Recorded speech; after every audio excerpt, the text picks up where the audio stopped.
Welcome back to the deep dive. Today we're plunging into something pretty significant happening on the world stage, the expanding influence of BRICS. That's right. This isn't just some, economic acronym anymore.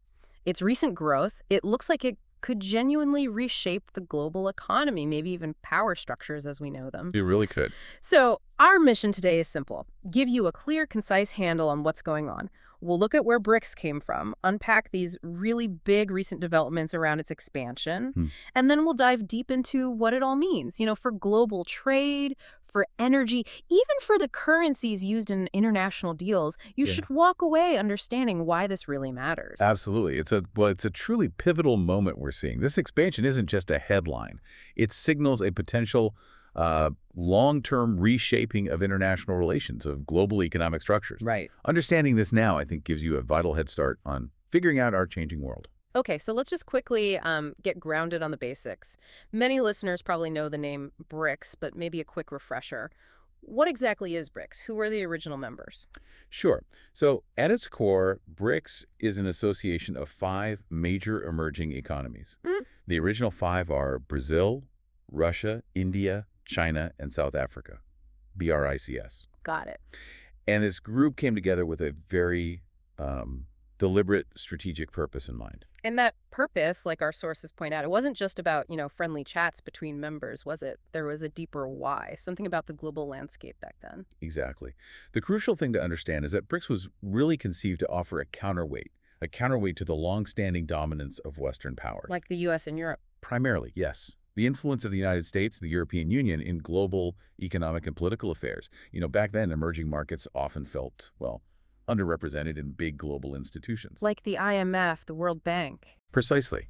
So BRICS offered a new platform for these rapidly growing economies to sort of assert their collective interest, to push for reforms, give a louder voice to a different set of potential powerhouses. Okay. It was really a conscious effort to nudge the world towards being more multipolar. Multipolar, meaning power spread out more, not just in one or two places. Exactly. A global system where power is distributed among several influential states or blocs. And now those ambitions seem to be getting pretty real, right? With this new wave of expansion. We've certainly heard a lot about it. Yes, it's really gathering steam. So who are we talking about? Which countries have actually gotten the formal invite to join? Well, the interest has been huge, reportedly dozens of nations wanting in.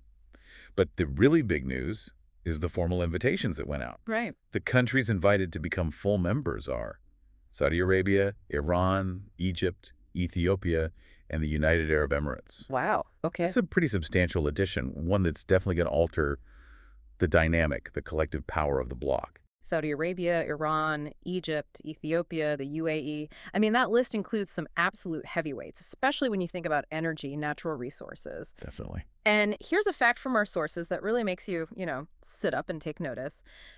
If these invited nations do join permanently, BRICS would suddenly control roughly 40% of the world's oil supply. That's the projection. 40%? I mean, that's not just significant. That's immense leverage in the global energy market, isn't it? It absolutely is. It's a potential game changer. Does that power just stay focused on oil prices, or does it signal something broader, like more geopolitical muscle flexing? I think it's both. Definitely both. That kind of control over a critical commodity like oil gives an expanded BRICS undeniable leverage, internationally speaking. Right. It really transforms them from just a group of emerging economies into, a formidable force in energy geopolitics.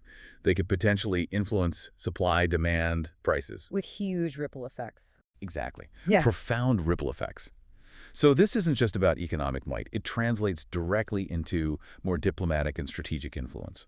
So with BRICS potentially wielding this kind of collective power, especially in energy, what are the broader impacts? What should we expect to see across the global stage? What does this mean for the whole international system?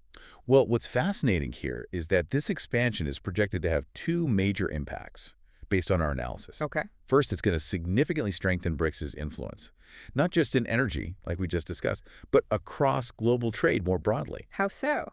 Well, with more diverse economies joining, greater resources, a larger combined consumer base, Their collective bargaining power, their economic weight, it just increases exponentially. So they become a much harder group to ignore. Precisely. Huh? Harder to ignore in any major global economic discussion, whether it's about climate change or development aid or anything else. Okay, so more influence generally. And then beyond just strengthening their economic muscle, our sources also mention a very deliberate, maybe long-term ambition for BRICS, something that goes right to the heart of how global business gets done. Yes, that's the second major impact. And it's a direct challenge to the long-standing dominance of the U.S. dollar. Ah, the dollar.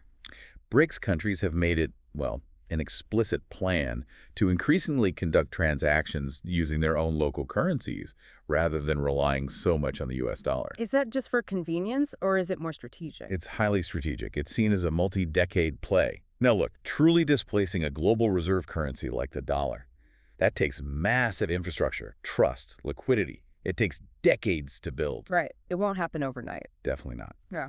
But the short to medium-term impact is likely to be a diversification away from the dollar, maybe in specific bilateral trades or certain commodity transactions. Like we hear about oil being sold for yuan, for example. Exactly. Deals like that. Even these kinds of incremental shifts over time could slowly chip away at the dollar's global influence. And that would affect things like interest rates, financial stability. Potentially, yes, especially for the U.S. economy, which currently benefits quite a bit from the dollar's reserve status. Okay, so we've talked about these huge shifts on the global chessboard. But what about the individual players? Because joining a bloc like this, even an expanding one, isn't always straightforward, is it? India seems like an interesting case study here. India is an excellent example, actually. As mentioned in our sources, it really highlights the dual nature of this expansion. For a country like India, getting closer to an expanded BRICS brings both significant opportunities and some pretty delicate challenges. Let's start with the good stuff. What are the opportunities for India in this bigger BRICS framework? Well, on the opportunity side, India could potentially secure much cheaper oil supplies, especially with major producers like Saudi Arabia and the UAE now inside the tent, so to speak. That makes sense. Better energy security, lower import costs. Exactly, which helps economic stability. Plus, it opens up ways to significantly expand trade relationships within this much larger, more diverse BRICS group. Boost exports, build ties with more countries in the global south. Right. It's about diversifying partnerships, reducing maybe over-reliance on any single market or bloc. Okay, those sound like clear wins. Energy security, trade diversification. But I imagine there are tricky parts too, especially for a country like India with existing strong relationships elsewhere. Absolutely. What are the challenges? Particularly thinking about its partners in the West. The challenge for India, and really for other members too, is precisely that delicate balancing act you mentioned. Right. While strengthening ties within BRICS, India also has to carefully manage its relationships with its existing Western partners, America, Europe. These ties are critical. For their economy, technology, defense. All of the above. Critical for advanced technology transfer, defense cooperation, its broader geopolitical standing. So India needs to find a path where it can leverage the benefits of BRICS like cheaper energy or a stronger collective voice without alienating its traditional allies. That sounds like a very complex diplomatic tightrope walk. It really could be. And you also have to factor in potential internal disagreements within BRICS itself. Like between India and China, for instance. Exactly. Historical tensions, different economic models.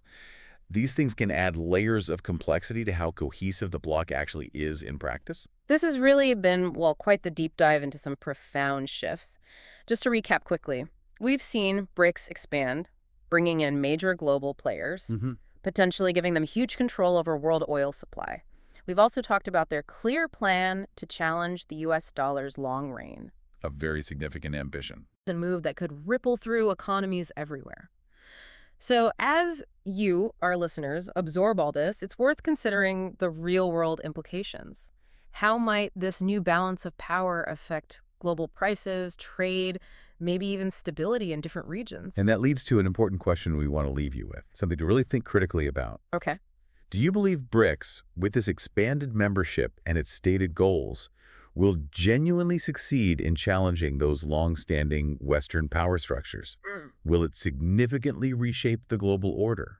Or will it ultimately remain more symbolic, maybe struggling with those internal differences we just touched on? That is a fascinating question to ponder, one that will likely play out over years, maybe decades. We hope this deep dive helps you keep exploring how these geopolitical shifts might impact your world. Gives you a new lens for looking at international news. Indeed. Until next time, stay curious.